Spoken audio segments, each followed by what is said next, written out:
Have you ever wondered why some voices get heard while others just get lost in the noise? It's not luck, it's strategy. Today we're talking with Mitch Slater, Director, National Sales Digital Communication for UBS. Now here's the deal. He didn't just show up, he made people pay attention. Now, we're going to break down the moments that have changed everything in his life on his influence journey, the strategies that have worked, and some that didn't work so well. So if you're done blending in and you're ready to stand out, this show is for you. So I am Matt Haller, and I spent years helping experts like all of you build authority and grow influence.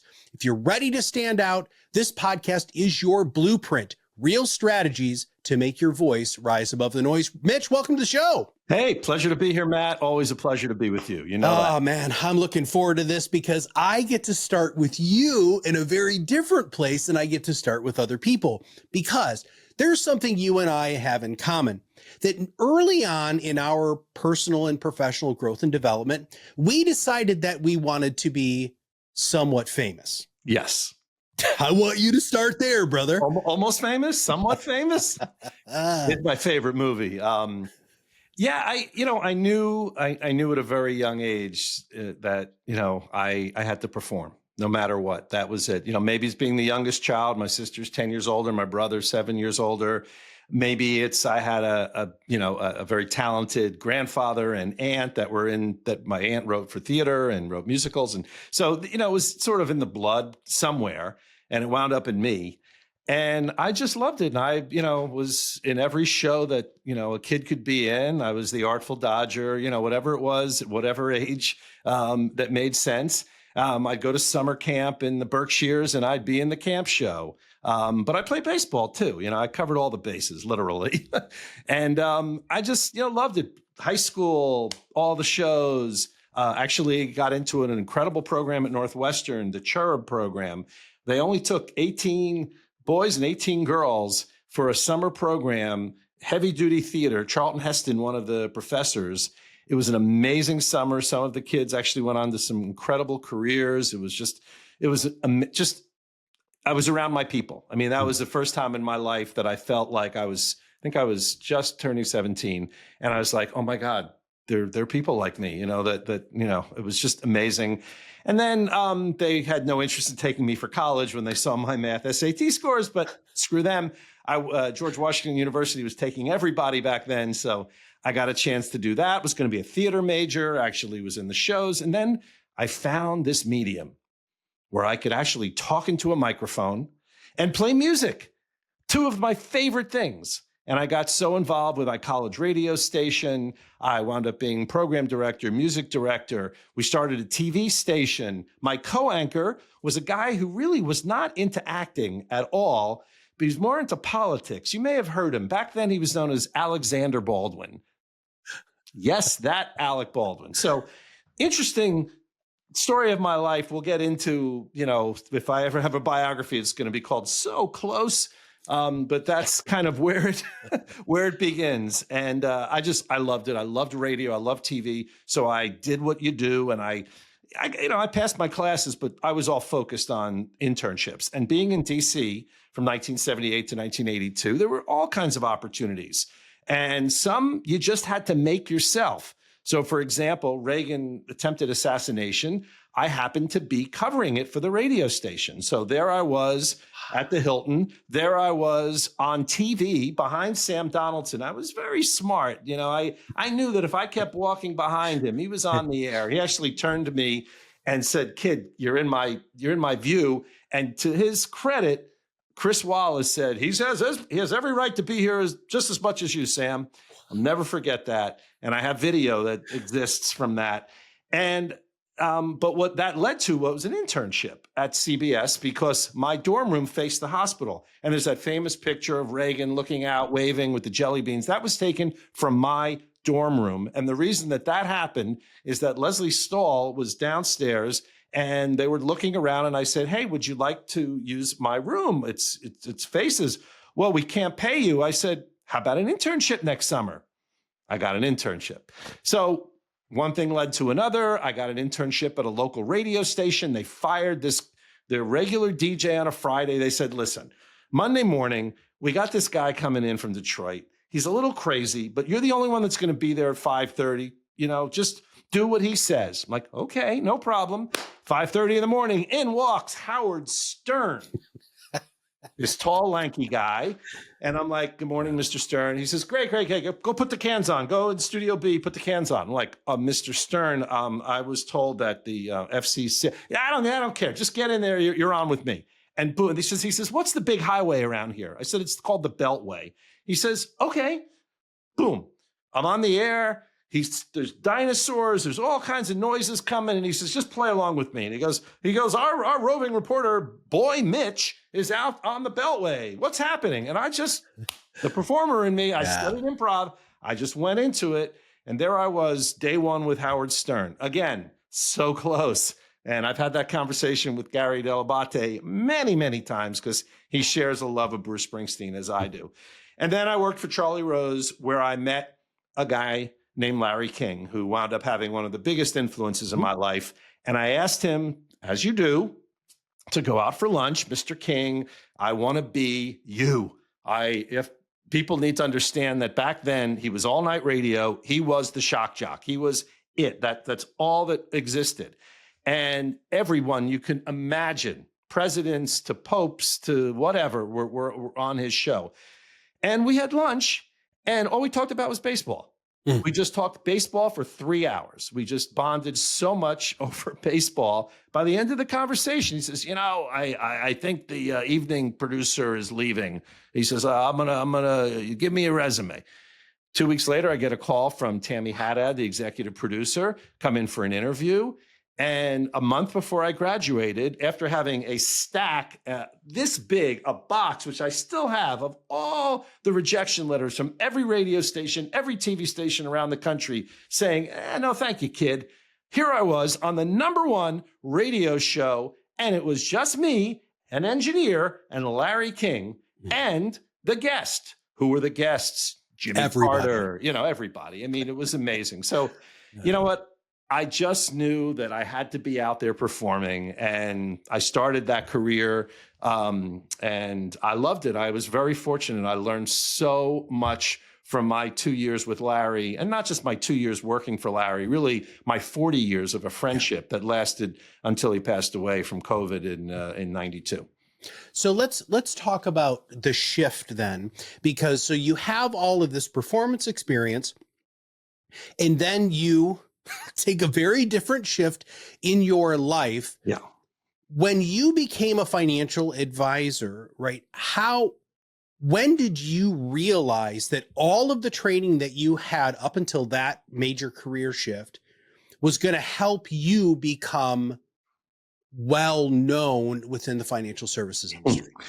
Well, when my father made the suggestion, because he was working at Merrill Lynch at the time, and it was a second career for him, he was in his 50s at the time. He said that, I just want you to meet my manager. He thinks you'd be great for this business. I go, what's wrong with him?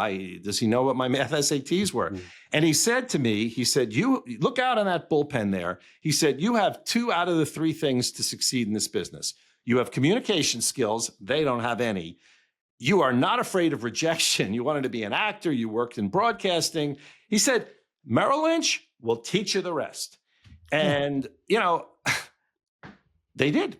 And I knew I had to succeed. I was getting married. I had no money. My wife was one of her first writing jobs. And I just, worked harder than anyone there. And I just pushed myself because I knew I wanted to combine the two. I just couldn't figure out how I could do that. And that took a while. But once I started giving seminars and doing speaking engagements, then I realized, wait a minute, I just figured this job out. Yeah. I am going to play the role of a financial advisor for the next whatever amount of years. And I hope none of my clients ever, I've said this to every one of my clients many, many times. They got a good laugh out of it. But it's truly a role. And fortunately, I had the right training and excellent training and the right partners, thank God, working with my dad and working with my partner, Ann, who I worked with for many years. I want to talk about the role. Right. Because Honestly, I was kind of hoping you were going to bring that up, even though you and I've never, ever talked about that, because I don't think people understand in order to rise above the noise, right? In order to move along the influence continuum, which we're going to dive into just a little bit more of that here in just a few minutes, you have to know when to and how to step into this role. There is a Mitch persona that is mostly Mitch, but there's still non-Mitch things that are there that you knew you had to do professionally to continue to move up the ladder. Talk to me about that, please. Yeah. I mean, I realized that once I had the training, I was pretty good at this. And I was pretty good at sitting down and listening to people, which, we'll talk about, communicating and being able to solve problems. I wish I had had the psychology background because I didn't realize how important that was going to be to the career.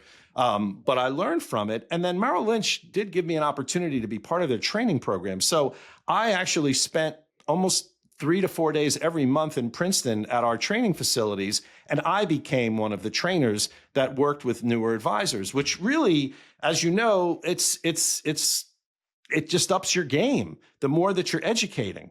And for me, it became about education and it became about financial education. And I realized early on in my career, what was my niche going to be? Was it going to be dentists? Was it going to be, orthopedic surgeons, lawyers? I just, nothing ever felt right. But what felt right to me is that most of the people that I were dealing with, especially women, unfortunately, had very little financial knowledge. Not their fault. Okay. Trust me, plenty of men had the same issue for a very simple reason. We are 14th in the world in financial literacy.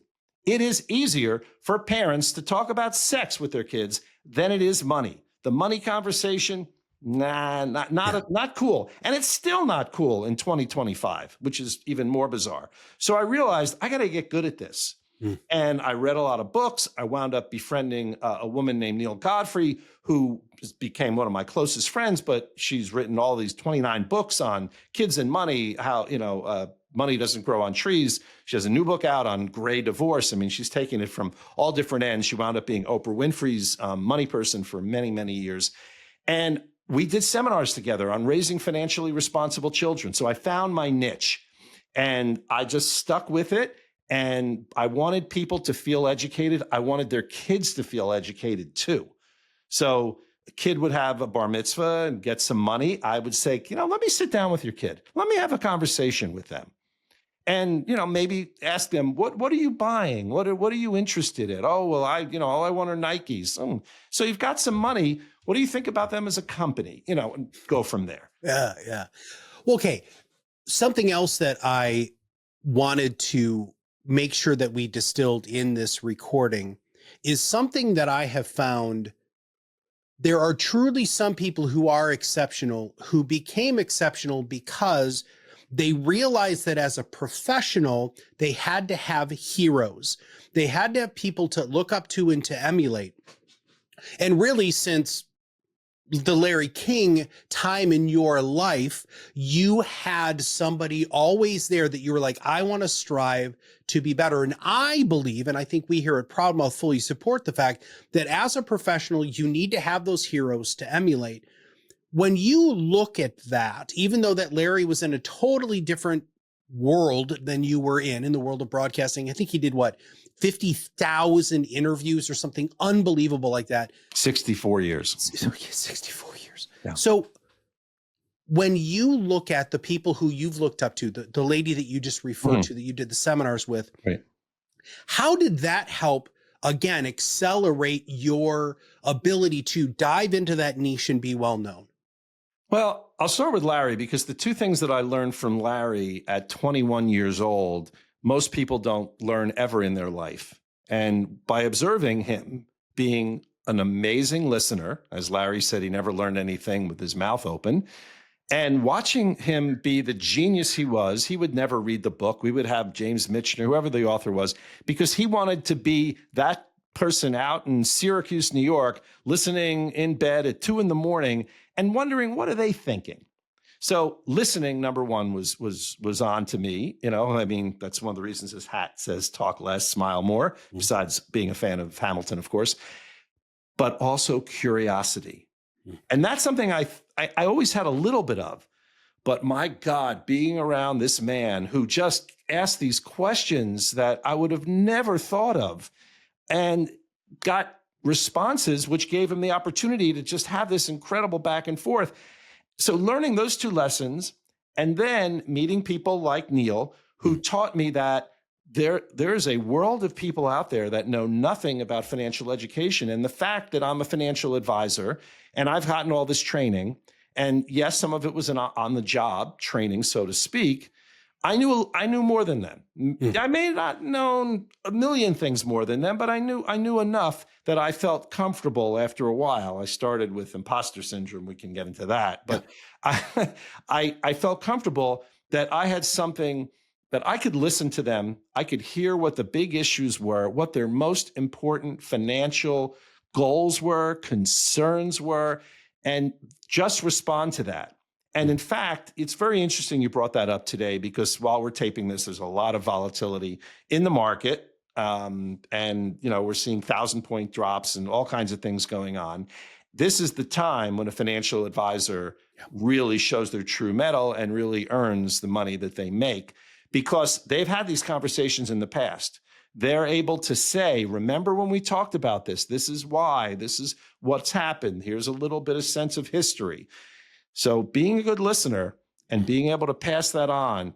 And I also should, give a big shout out to my dad. And my dad was my partner for 7 or 8 years. And what a honor it was to work with him. What an honor it was to teach him new technology and also watch him become a bigger producer because of the things I was doing. Was truly one of the great honors in my life. And when I lost him a few years after he retired, I realized how critical that was. So obviously having someone in the family, and I know there are a lot of financial advisors that have family relationships, and I'm a big, big proponent of that. Yeah. So we're going to now fast forward. Just full disclosure for everybody.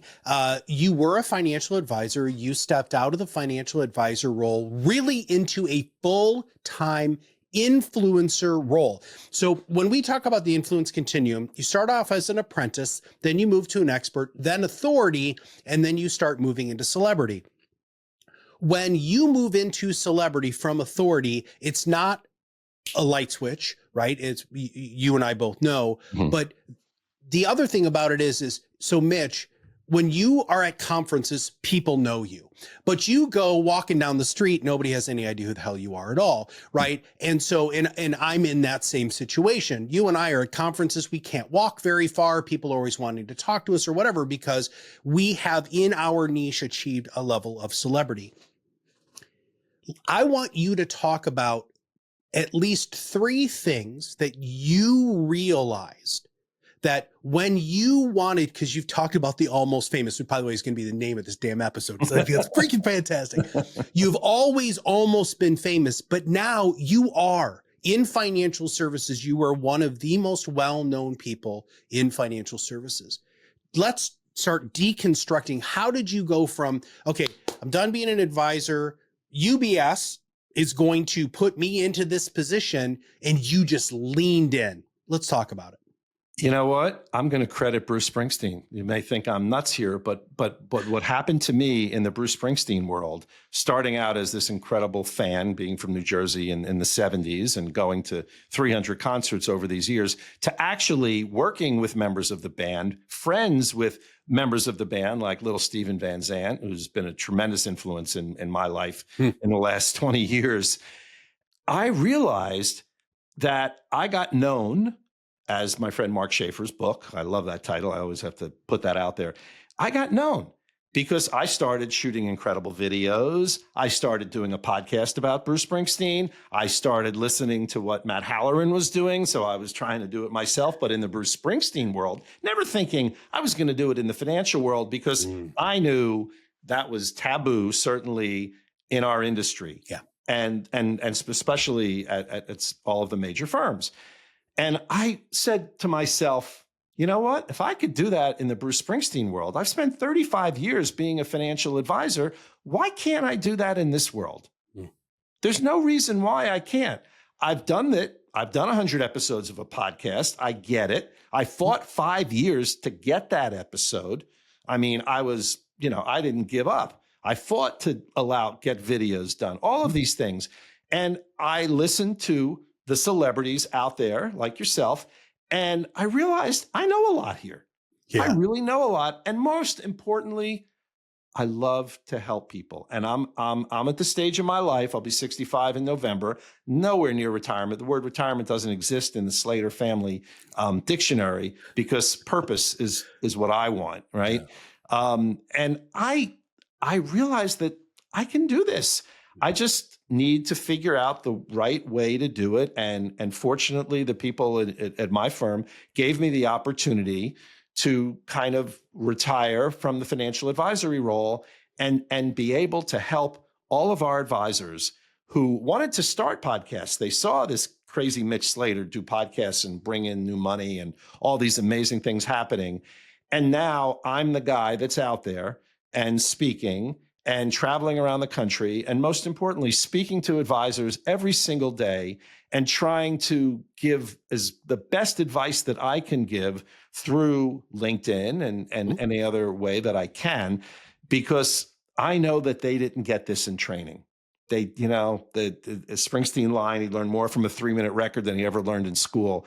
I mean, I learned so much more. Oh, I forgot a big influencer. Mr. Gary Vaynerchuk. Oh, so yeah. For those that know Gary V, I was referred to Gary V and was his financial advisor. And I had the opportunity, and speak about, almost famous once again, I had the opportunity to learn from this guy. And I'm observing, in 15 years ago, what he was doing. And I'm like screaming at the top of my lungs, let's be doing this. Why can't I do this? And I brought him in and I'm like, and I read all of his books. And I got to know the guy, and he's he is what he is. Gary is Gary, and I was just so blown away by that, and I felt, okay, this kid sees the future, and I better take a look, and I better spend some time with it.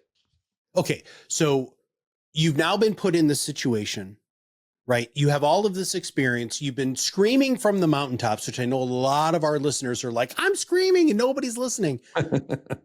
Now, when you got permission and you started doing it, what were some of the things that you made sure that you did as an influencer to continue to accelerate your influence? Well, most importantly, I had to study up. I mean, no matter who you are and how successful you might have been as a financial advisor, and yes, you had a great podcast, it's not enough. You have to study. And how do I study? I read books. I read great books that, were from people in our industry. LinkedIn, I followed people like Matt Halloran, people like our mutual friends, Laura Garfield and Samantha Russell. And, we can name all of them. And I'm like, wow, there's an incredible amount of talent out there. And we're all attempting to do the same thing.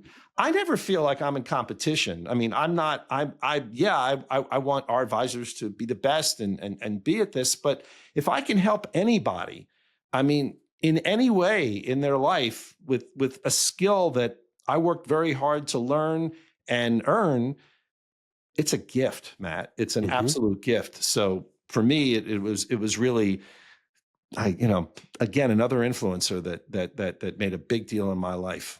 So what were missteps that you made that you're now looking back on it and saying, well, damn, I hope nobody else says that? Wow. Many. You get in this industry and I'm going to use Almost Famous again, but that scene where he's standing on top of the house over the pool and I'm a golden god? Well, guess what? You start being a financial advisor, and back then we're just trading stocks. We weren't really, advising as much. You think that maybe you're that golden god. I made a lot of mistakes in my first decade in this industry. Mistakes that I just didn't know better. Maybe I should have trained myself better, but I was unaware of. And I blame that I didn't educate myself more. I should have done more education, and that would have helped. the firms eventually catch up and help you, and you get to that point. But so that mistake number one was certainly thinking I was a golden god, and I could, everything I touched was going to be Midas, and it wasn't certainly wasn't for me. And I guess I look back at my career, and I was a very loyal person to some of the firms, maybe a little too loyal, maybe a little too trusting. I mean, I knew the right good people. And when those good people left, other people came in, and I believed them at their word. And maybe that wasn't so smart. But I also realized that at the end of the day, none of that matters, because I'm here for relationships. And as long as I'm taking care of the most important people in my life, my family, my kids, my dogs, and then, of course, my clients, that's my job. And I took it, and still take it extremely seriously, and learned so much from them and their lives and what goes on, because I realized it took me too long to realize this. This is another thing. It took me too long to realize that I needed to be the first call. No matter what in their lives, something's going to happen from birth to death, from cradle to grave. I mean, you name it, seen it all, dealt with it all as you have. And I want to be the person they call. But the only way I'm going to be the person they call is to get involved in their lives. And as I went through my career, I got more involved in their lives. I was certainly, invited to family celebrations, invite them to some of my own, travel together with certain people, and really bring them into my circle. The Bruce Springsteen thing, I did an interview 2013, how Bruce Springsteen got me clients. And it's really true, because I met all of these people that are Bruce Springsteen fans in the pit over the years, and they got to know me. And then they got to know that I had a day job, and I got to know their lives. And it's this bonding that happens. So, I mean, you just opened a can of worms, so we got to dive in here. So now you don't have clients, right? You have fans. How do you take what you just said there and continue to nurture the people who are now looking up to you like you looked up to Bruce on stage? Because there are people who do, then that, right? How do you take what you have learned just in your life, especially being such a fan, and how do you translate into the people who are now looking to Mitch as the influencer that they want to emulate? Well, I have to treat every one of them as a client, and I have to understand what's going on in their lives. Because if I don't know what's going on in their lives, I can't help them. So I need to ask a lot of questions. I need to interview them. Someone suggested the other day, which I think is great, that you should always have ChatGPT interview you. And that's a great way for ChatGPT to get to know you. Yeah. Let's talk about the human side. I want to know every one of these advisors that I'm helping. I'm asking them questions that no one has ever asked them before. I'm going to say, yeah, maybe you should do a podcast. Maybe you should do videos. Maybe not. Maybe neither of those make sense. But I have to learn more about them. And it comes from I think it comes from a really strong place of caring and wanting the best for them, and also knowing that this is a crazy world, and these are crazy markets and crazy times, and this is always going to happen. And you have to realize that you have to be the strong one. In 2008 and 2009, talk about a life lesson. I mean, my partner and I would come to work, and we would look at each other, in the eye, and we'd know that, what, you're going to sit this one out today, Mitch. Ann would say to me, like, I got this. And, people would say, what position are you taking in the market, Mitch? And I'd say, well, the fetal position. But it was 08 and 09 was tough. But I knew, and my partner knew, which I think is also an extremely important thing in this business. Don't try to do it alone. If you can, partner up. It's not easy. It's like a marriage. I understand. But there's so many things you have to cover in people's lives. So having the right partner and having that kind of a relationship where you can look at each other and say, yeah, you got it today, or nah, you don't. Go sit this one out, because you have to do the right thing always for the client or for your customer or for your fellow, advisor that you really want to help. You want to do things right.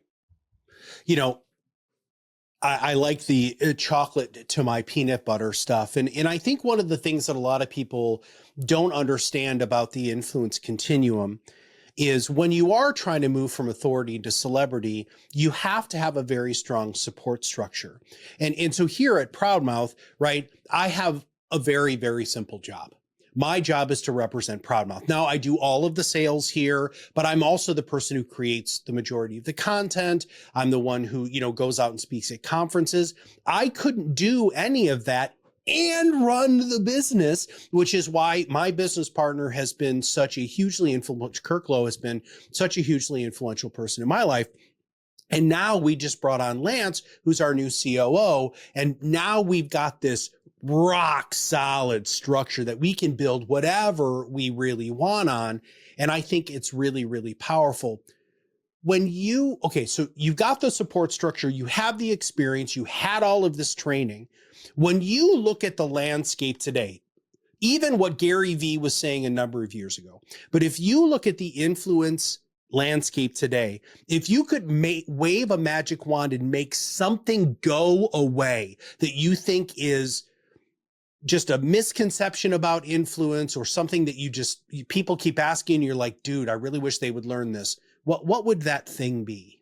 Well, the first thing that comes to mind is that we all started in the same position. I mean, we all started out not knowing what we know, and give yourself a break. So I think people have just such this is the TikTokification of our economy. Everybody wants things. They want things now. They've seen that 45-second video on TikTok and they want to do that, and they want to follow. And then, of course, the influencer world in Hollywood is quite a different story. So that's also very concerning. But and they're not getting the real people. I think influencers, especially in our industry, have to keep it real 100% of the time, even if you have to say things that are hard. And I had to say to an advisor the other day, dude, you are so not the guy to do a podcast. This is just not for you. All right. You are a great writer. Continue doing what you're doing, but it just don't have that personality skill. Now your partner over there, he's a rock star. Put him out there. Okay.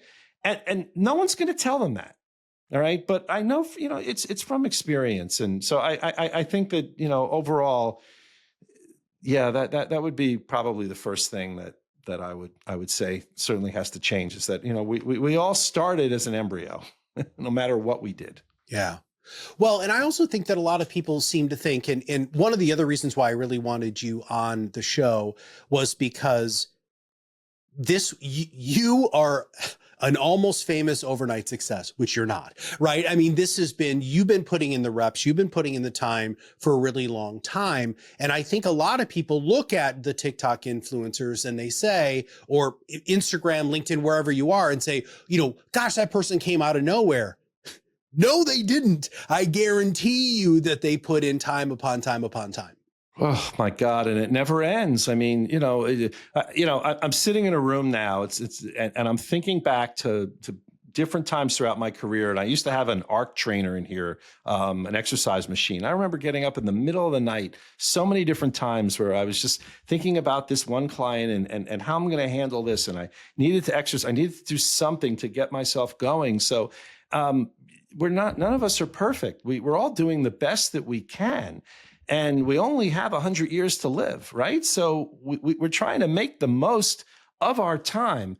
And the older you get, the more it matters, obviously. And you feel like you have some wisdom. But I work with people that are 30 years younger than me, 40 years younger than me, and their wisdom is amazing. I'm blown away by that, and blown away by my children, especially, and the wisdom, of my son in this industry, and my daughter, a writer at People Magazine, and I watched them grow into these amazing, amazing young adults, and it gives me such hope. And I think that it all comes from a good place in the heart. It comes from getting the right amount of love, not being afraid of telling people you love them, not being afraid to enjoy, every moment that you can. And, I had a very close relationship with my mom. And that was a that's a big, big deal to me. And I lost her about a little over a year ago at 96 and a half. But for the last 15 years of her life, she literally became a rock star because she wanted to get involved in all these things. So Steve Van Zandt took a liking to her, had her dance on stage. Bruce Springsteen walked her off the stage. And then all of a sudden J-Date calls and they're looking for Jewish yentas, old women, to be in this print ad campaign. And my mom is all over New York City, and she got the role of lead yenta, $2,500. And the pride that my wife and I had taking her around New York and seeing these giant billboards over Junior's Cheesecake. And then, suddenly Starkist Tuna asked her to hold up a can of tuna. I mean, mind-blowing things. And she kept such a positive attitude. I mean, really, to the day she fell and broke her hip, which is never good at 96 and a half, she was as positive as can be. And what a great influence that was. Well, certainly for me, but certainly for my kids and for the people that got to know her. And, I think that's really also important. Family, I don't know. For me, family is everything. Yeah. Okay, so I don't know if you know this, and I know that the audience is still getting accustomed to this, which is every episode is going to have a playbook. So today we're building Mitch's playbook, all right? So when you look at what you've talked about today, let's talk about the top 3 takeaways that we're going to have in this Mitch Slater's playbook. Well, I'm going to start with day 1 at Merrill Lynch in my training session. Guy walks in the room. There's 300 people. Back then, you had a heartbeat. You got hired. Things were a little different. This guy, Al Martella, walks into this room and writes the letters IASM on a chalkboard. Walks out. Back then, there really wasn't mic drop. But if there was mic drop, he would have dropped the mic. Walked out and said, and there you go, folks. And we're all sitting there. What is he talking about? What is he talking about? He comes back in the room and finishes the word with ENTHU. And the word is enthusiasm. And he said, the secret to this business, forget everything else you're going to learn, is enthusiasm. The IASM stands for I am sold myself. So you have to go in for everything you're doing, not just the stock you're selling or whatever, but everything you're doing. You have to believe in it and you have to stand out. And if you're not, talking about the noisy world, if you want to stand out in that noisy world, you better be enthusiastic about it. You better show it in your voice. You better, maybe people think you're a little crazy at times, but honestly, enthusiasm would be number 1. Okay. Number 2, we talked a little bit about already, is be the best listener you can be. I mean, like I said, I was very fortunate in my 20s to learn these skills from Larry King, but until I got to host my own radio show, I really got a sense of what that was like. And that I did in the 90s and syndicated, and then eventually had my podcast. And I learned firsthand, oh my God, the gems from the guests that I was talking to, whether it was, Guy Raz, who's, one a great podcaster himself, or John Taffer, or musicians like Johnny Resnick, and, whoever they were, wherever they in life, I heard their stories. I didn't go in there with a script. And I started out doing that. And I'm like, are you kidding me? I'm just like you and I are we're just having this conversation and we're learning from each other. So please, talk less, smile more. Third would be educate. Again, I mentioned to that. I've always felt that it's so critical before selling whatever you're going to sell. And by the way, financial advisors out there, you're salespeople. And if you're not, get out of the business. That's what you do. Don't be embarrassed by it. All right. But I think you have to understand that, if you don't educate yourself first, how can you educate other people? So, really take the time, even if it means an extra year or 2 years, and get that CFP, get that CFA if you really want to manage money, get that education, because that, I learned it on the job and as best as I can, but I realized that ultimately I wanted to be the teacher. I wanted to be the professor. I mean, I probably should have taught night school, but I used the time to teach my clients or teach other advisors. As I said, because we just suck at this in this country. So, at the end of the day, Matt, enthusiasm, listening, educate. Awesome. All right, brother. Well, I am sure that there's going to be people who are going to want to continue to follow you on your journey and with all of your wisdom, all of the things that you're learning and making sure that they feel that deep connection with you because you have a great fan base. Where should they go? What should they do? Well, number one, LinkedIn, because you're going to find the real me. I mean, if you go to a LinkedIn post from a few days ago, you see me playing the piano, which I love doing. I'm playing the theme from Severance. And what I was, and the post that I put out, which has had tremendous amount of interest, was, would you want to be severed? Could you separate your innie from your outie? Let's talk about that. Okay. So look for my posts. I spent a lot of time trying to use the creativity that I'm blessed with to express interesting conversations that hopefully can get people to comment and help their own algorithms. All right. So LinkedIn, certainly number one. I would love people to listen to the first podcast I did, Financially Speaking with Mitch Slater. There's 100 beautiful episodes from poets to, major rock stars to just incredible influencers and just all kinds of fun people. I'm very, very proud of those shows. I'm actually hosting a show now with an advisor called Leadership Lounge, where we're interviewing coaches for CEOs. It's fascinating, and I'm enjoying that. And soon I will be doing a new show on a topic because of the woman I mentioned earlier that I've wanted to do for years, men, women, and money, and the psychology of that. But certainly follow me on LinkedIn. Yeah, I'm on Instagram. If you love Bruce Springsteen, go to my YouTube page because, oh my God, the videos that I have there, I've been very fortunate to be very close, especially in the last 20 years. And be at some very special occasions that maybe most of the public hasn't been at. So, and the last thing is reach out to me. I am available. I love to talk to people. I love to talk, as you could say, as you could see. I do love to listen, but I do love to talk. Yeah. Well, we'll make sure that we have all of those links in the show notes. So everybody, please make sure that you follow him, all of those places, because again, if you want to find somebody to look to and say, I want to do it like him because I want to be in that position, Mitch is a fantastic person to look up to and to emulate and to follow. Now, that's a wrap for this episode of Rise Above the Noise. If this conversation gave you something to think about, and if it didn't, I don't know where you've been, man, because there's all sorts of great stuff in this episode. Please make sure that you not only subscribe to the show, but share somebody who could use this information. And make sure that you also are going to subscribe so that you can get notified when all of these episodes go live. For more insights and exclusive content from this, you're going to click on the playbook link. You're going to be able to download your own copy of the Mitch Slater Influence Playbook. So thanks for listening.